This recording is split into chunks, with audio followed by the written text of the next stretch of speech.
வந்து ஜோலி ஜோசப் 6 கொலை பண்ணிருக்காங்க, அதுவும் ஃபேமிலிக்குள்ளேயே.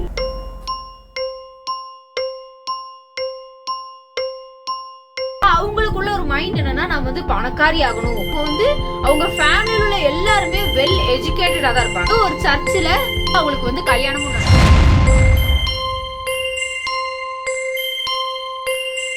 என்ன சொல்றாங்க, அதாவது அண்ணமா சொல்றாங்க, நீ வந்து வேலைக்கு போ. ஜோலிக்கு வந்து இது ரொம்ப பிடிக்கவே இல்லை. ஏன்னா ஜோலி உண்மையாவே காலேஜ் போல, அவங்க பிஜியும் படிக்கிற பிரஷர் பண்ணிக்கிட்டே இருக்காங்களே அப்படின்னு சொல்லி ஒரு மாஸ்டர் பிளான் போடுறாங்க. அதுதான் அவங்க பண்ண முத கொலை 2002. ஜோலி தோமஸோட தொடர் கொலைகள் அதிகரிச்சுட்டே போகுது.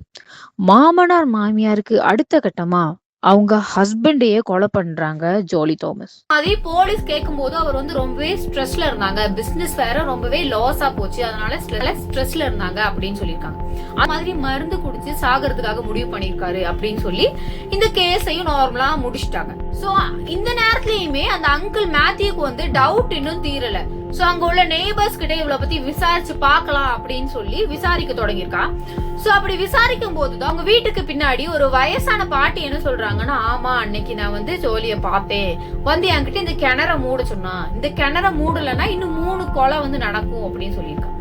அப்பவே அவளுக்கு தெரிஞ்சிருக்கு இதுக்கப்புறம் 3 கொலை பண்றதுக்கு அவ வந்து ரெடியா தான் இருக்கா அப்படின்னு சொல்லி அப்பதான் அவங்களுக்கு புரியுது. சோ இதெல்லாம் தெரிஞ்சதுக்கு அப்புறம் அங்கிள் மேத்யூக்கு வந்து ரொம்பவே டவுட் ஆகுது. இது வந்து ரஞ்சிக்கும் கால் பண்ணி சொல்றாங்க. சோ இது இப்படி போக போக அங்கிள் லாஸ்ட்ல கண்டுபிடிச்ச விஷயம் தான் மேத்யூக்கும் ஜோலிக்கும் ஏதோ ஒரு ரிலேஷன்ஷிப் இருக்கு அப்படின்னு கண்டுபிடிச்சிருக்காங்க. இதுக்கப்புறம் நெக்ஸ்டா மாஸ்டர் பிளான் போட்டுட்டு இருக்கும் போதே அடுத்த ஜோலிக்கு வந்து ஒரு ஐடியா தான், இந்த சொத்தை எப்படியாவது கரெக்டான ஒரு டாக்குமெண்ட் வச்சு இந்த சொத்தை வாங்கணும் அப்படின்னு சொல்லி.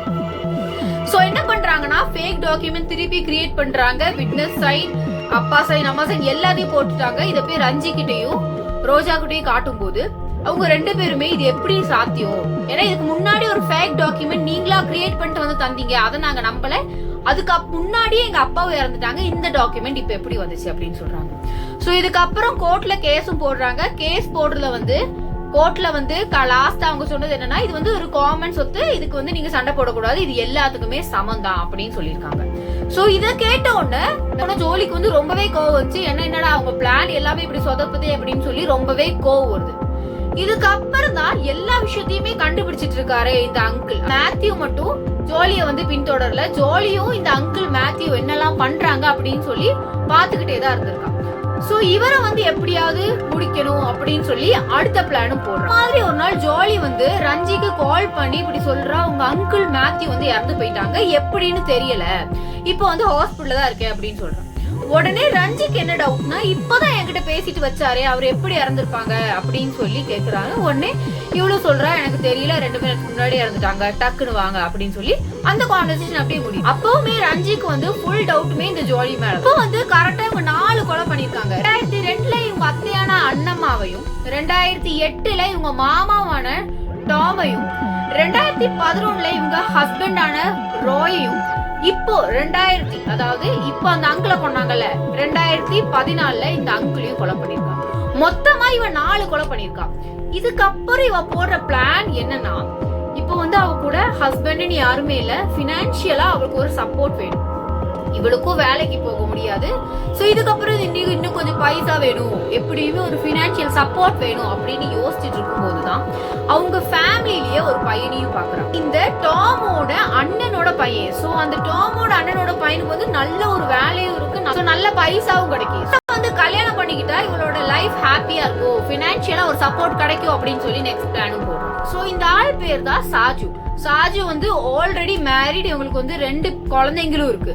சோ இப்போ என்ன பிளான் பண்ணலாம், இந்த குழந்தைங்களை எப்படியாவது கொல்லணும், இவ ஒய்ஃபை எப்படியாவது இவங்கிட்ட இருந்து விரட்டி விட்டா மட்டும்தான் சாஜு வந்து நமக்கு கிடைப்பா அப்படின்னு சொல்லி நெக்ஸ்ட் பிளானையும் போடுறோம். 2014 வந்து சாஜுவோட 2ஆமத்த குழந்தைக்கு வந்து இந்த சர்ச்சில் போய் தண்ணி தொளிப்பாங்கல்ல, அந்த மாதிரி ஒரு சடங்கு இருந்திருக்கு.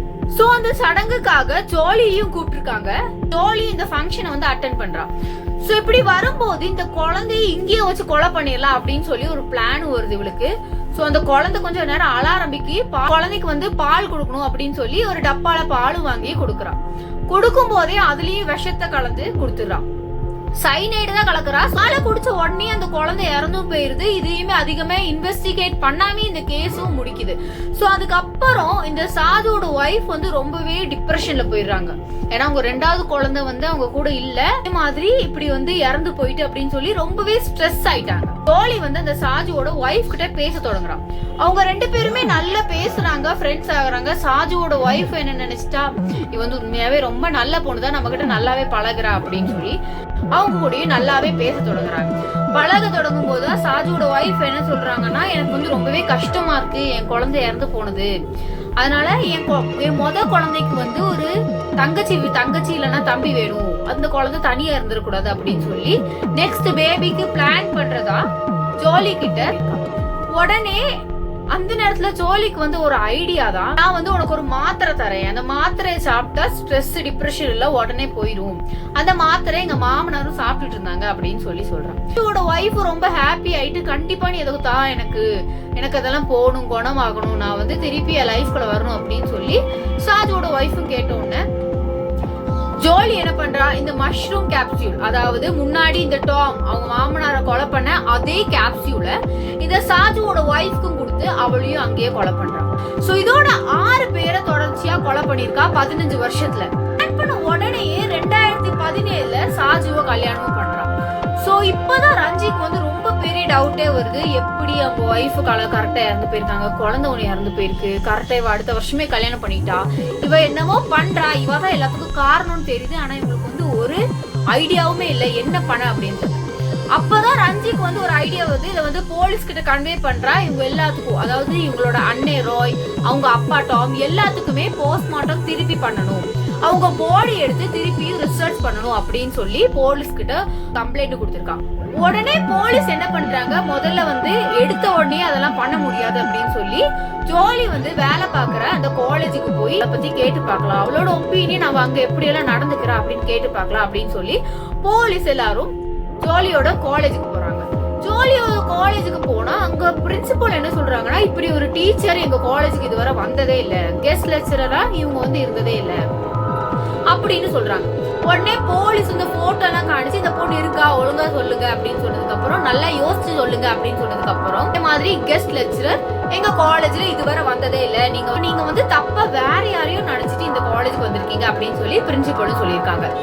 சோ அதுக்கப்புறம் தான் உங்களுக்கு வந்து ஒரு பெரிய டவுட்டே வருது, எப்படி இவ வந்து பிஜே முடிச்சிருக்கா அப்படின்னு சொல்லி இந்த வெல் எஜுகேட்டட் ஃபேமிலி கிட்ட ஆக்ட் பண்ணிருக்கா, எப்படி இவங்கள இன்னுமே அவளை நம்பி இருக்காங்க அப்படின்னு தெரியும் போதுதான் அவங்க வந்து எஜுகேஷனல் சிஸ்டத்துல ஒரு பெரிய ஆளா இருந்தாங்க. அதுக்கப்புறம் அதுல இருந்து ரிட்டையர் ஆகி வெளியே வரும்போது ஒரு அகாடமிக் தொடங்கலாம் அப்படின்னு சொல்லி ஒரு பிளான்ல இருந்திருக்காங்க. அதுக்காக சில ஸ்டூடெண்ட்ஸோட ரெஸ்யூம் எல்லாம் கலெக்ட் பண்ணி வச்சிருக்காங்க.